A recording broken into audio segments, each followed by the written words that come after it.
Our next story is about what happens when children take over local law enforcement agencies for the day. Reporter Jeff Chu has the details. Please welcome from the Ephrata Fire Department, Chief Walker Klein. It was the biggest turnout ever for the 13th annual Thomas A. Borough Foundation Chief for a Day event. So said Grant County Undersheriff Dave Panazzo, who welcomed and moderated the Chief for a Day ceremony. Chief for a Day honors special needs children, 10 of whom were selected to participate from around Grant County. I really appreciate the opportunity to represent the Grant County Sheriff's Office and other emergency services agencies across the county in the capacity that we do here. But I also want to thank the families who are here today for allowing us to share your day with your children for this event.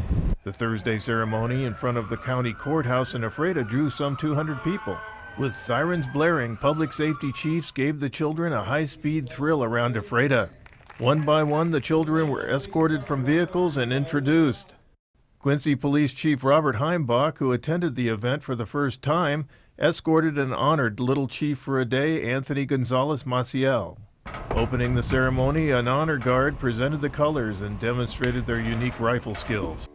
Grant County Elementary School third graders sang the national anthem.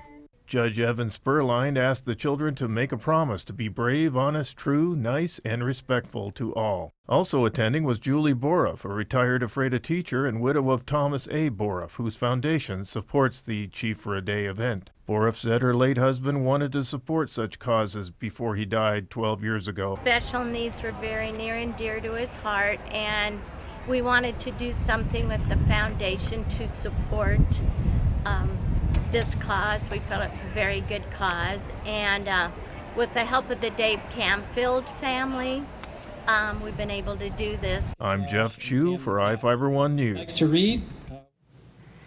Participants soared across the water at the second annual Soap Lake Del Red Pub Hydroplane Regatta. Reporter Bill Stevenson has the story. The thunder of engines bounced across Soap Lake as 31 hydroplanes and 14 boats competed in the Del Red Pub Soap Lake Hydroplane Regatta. The American Powerboat Association handled organizing and running the races. Boats in different classifications ran 3 laps on the 5-mile long course. Spectators lined Smoke Island Beach and the shores around Soap Lake to enjoy the racing. Hundreds of people came from around the Northwest to compete, each boat bringing with it a team of mechanics, drivers, supporters, and family. For one hydroplane owner from Spokane, the tradition of hydroplane racing on Soap Lake goes back to his grandfather. My grandfather started coming here in the 1930s racing outboard hydroplanes. Well, I've had one all my life, a race boat. My grandpa started me when I was about 12 years old, but now watching my son race my boat brings great pride to me. His son, Josh Harnack, is now the driver of their hydroplane, Mr. Jigs. He's the 4th generation racing boats. He started when he was 16 racing boats with outboard motors. 15 years later, he set a world record in the hydroplane class for modified nationals with a speed of 117 miles per hour. When they got to Soap Lake, they hoped to go even faster. The water is brackish, so it's kind of like being in the ocean. The water's more stiffer, so your props have less slip.